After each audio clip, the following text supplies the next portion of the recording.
Qué mejor manera de iniciar el año que siguiendo nuestra tradición ancestral de criticar películas mexicanas. El día de hoy, Karen, la posesión. Así que quédate, estás en Ocurrencia TV. Comenzamos.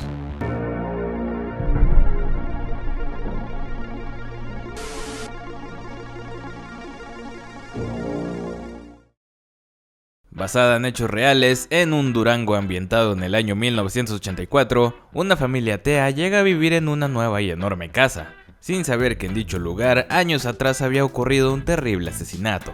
Es de esta forma como cada miembro comienza a ser acechado por un ente misterioso, pero en especial Karen, la menor de todas, quien además es acosada en su escuela al no tener las mismas creencias que sus compañeras, por lo que comienza a presentar cambios severos en su comportamiento que resultarán en consecuencias fatales. Escuchando la sinopsis suena interesante, pero desgraciadamente el producto final no es como lo pintan. Henry Bedwell es un cineasta mexicano que lleva más de una década en el medio del entretenimiento, y si bien ha crecido como director y guionista con el pasar de los años, con esta película confirmamos que pese a su enorme empeño por hacer cine de género, aún debe trabajar más para perfeccionar su técnica. En 2014, Bedwell fue el responsable de traernos el remake del clásico de terror mexicano, Más negro que la noche, que no fue muy bien recibido, y este diciembre regresó al cine con Karen, la posesión, probablemente su película más ambiciosa hasta el momento, pero al mismo tiempo llena de fallas e inconsistencias. Hablemos primero de lo bueno y de lo más o menos. Sin tener idea de cuánto fue el presupuesto, se puede afirmar que la locación que eligieron, que si no me equivoco es una casona que actualmente funge como museo en Durango, está bastante decente. Hay el espacio suficiente para jugar con los distintos escenarios y de afuera sí se ve tenebrosa. El ambientar cualquier historia en una época pasada, en este caso los 80s, es sin duda un trabajo difícil, ya que hay que poner el doble de atención a los detalles para crear dicha atmósfera sin que sea obstruida por algún anacronismo. Por ese lado, todo bien. La dirección de arte así como de vestuario es buena, pero a mi parecer se miran opacadas por dos cosas. Una de ellas la comentaré en la sección de cosas malas, y la otra es la escasez de tomas y escenas que muestren dicha ambientación, ya que a diferencia de largometrajes producidos por enormes estudios, por ejemplo Once Upon a Time in Hollywood, en esta película no se toman el tiempo de adentrarnos a la época con detalles de la música, programas, calles, edificios, anuncios y otras cosas de aquellos tiempos, lo cual provoca que al final el universo de la cinta se sienta exageradamente reducido.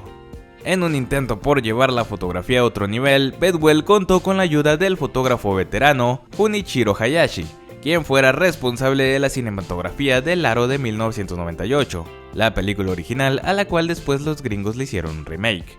Y si bien podemos decir que la fotografía en esta película es decente, también podemos afirmar que por momentos es mala. ¡Fea con F de foca! Y es que en ciertas escenas se intenta realizar movimientos interesantes y fluidos que terminan resaltando, pero por lo malos que son. Especialmente los que vemos durante la secuencia de una cena familiar, donde incluso hay un momento en el que la cámara llega a apuntar a la persona incorrecta, que no está diciendo ni una sola palabra, mientras otra comienza a hablar, lo cual se percibe terriblemente. Bien, creo que a partir de aquí ya no diré casi nada bueno. Aunado al rollo de la fotografía, tenemos la corrección de color que es simplemente espantosa, y es que cerca del 70% de todo el filme no ves nada. Yo siempre me quejo de lo oscuras que suelen ser las películas de DC visualmente, pero esta película les dice quítate que ahí te voy. Y no, el problema no es la iluminación, la cual chequeé en los detrás de cámaras y se ve bastante bien. Incluso llegué a pensar que quizá la pantalla del cine era el problema, pero después de mirar el tráiler me di cuenta que no. Es solamente la corrección de color que la convirtió en una película casi imposible de ver. Y o sea, sí estoy exagerando, porque obviamente ves cosas, pero las miras como vería una persona de 60 años con miopía, puras sombras y caras medio borrosas, lo cual es un error garrafal en una película que pretende contarte una historia con detalles que se basan mucho en lo visual. Por poner un ejemplo, uno de los objetos más importantes es un diario, que por cierto originalmente esta película se llamaba El diario de Karen, pero lo cambiaron a posesión para llamar la atención como lo hacen las películas de terror promedio. Pero bueno, en dicho diario, la niña se comunica con el ente de la casa a lo Harry Potter. De la cámara de los secretos. Y al ser una cinta mexicana, obviamente no cuenta con subtítulos, por lo que tienes que leer directamente del diario, lo cual es casi imposible, ya que además de que casi no se ve, las tomas duran como un miserable segundo, por lo que en la mayoría de dichos shots te quedas con la duda de qué rayos decía el libro. También hay un objeto con forma de payaso que se supone es importante para la trama y solamente supe lo que era por las imágenes promocionales, ya que dentro de la película ni siquiera se distingue, además de que no aparece lo suficiente y ni siquiera te cuentan claramente su importancia. Y de actuaciones ni pregunten, que la mayoría dejan mucho que desear. A mi parecer aquí es donde más falla la dirección de Henry Bedwell, ya que los personajes no destacan, sus diálogos se sienten con poca intención, demasiado pausados y se perciben huecos a tal grado que casi todos los personajes podrían ser reemplazados o eliminados del guión y no afectarían mucho la trama. La actriz Raquel Rodríguez, quien encarna a Karen, por momentos hace un gran esfuerzo y convence, pero en muchos otros es simplemente una niña que juega a gritar todo lo que le dicen.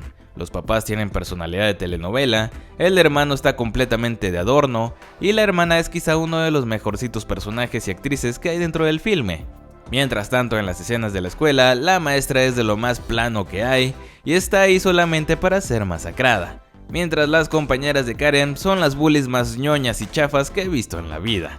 Sus personajes son unos paupérrimos clichés y las niñas actrices son simplemente terribles. Otra cosa que no me gustó es que especialmente el primer acto está repleto de escenas demasiado cortas, banales o repetitivas.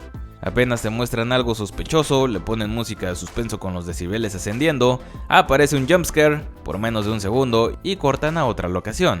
En dicha escena muestran cómo las bullies después de jugar con Karen comienzan a molestarla de la nada y pum, cortan de nuevo a la casa.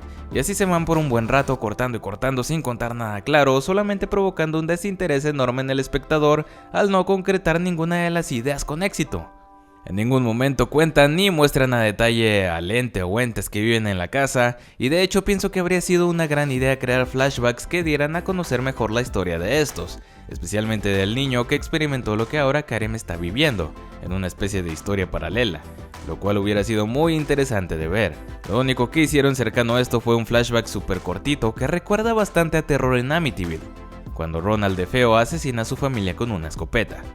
Esta película también es ambiciosa en cuanto a utilizar efectos visuales de forma seria, algo que casi no se ve en el cine mexicano, y debo decir realizaron de muy buena manera en ciertas escenas, especialmente en las que lo hacen de manera sutil, pero sí se pasan de lanza con otras donde parece le quieren hacer competencia a películas japonesas de acción o algo por el estilo, como lo que hizo James Wan en su última película donde dichas acciones terminan haciendo reír en lugar de asustar.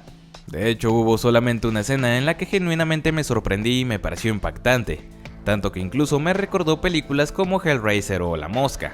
Dicha escena tiene que ver con una de las bullies y un baño, pero fuera de esa, las demás escenas donde aplican efectos visuales e incluso el maquillaje que utilizan con Karen son algo penosas. En conclusión, fuera de que sea un intento admirable por parte del cine mexicano con el género de terror, termina siendo una película cliché más del montón, en donde ves exactamente lo mismo que en cualquier película sobre exorcismos y demonios, con muy pocas cosas a destacar o que le den un valor propio como largometraje único.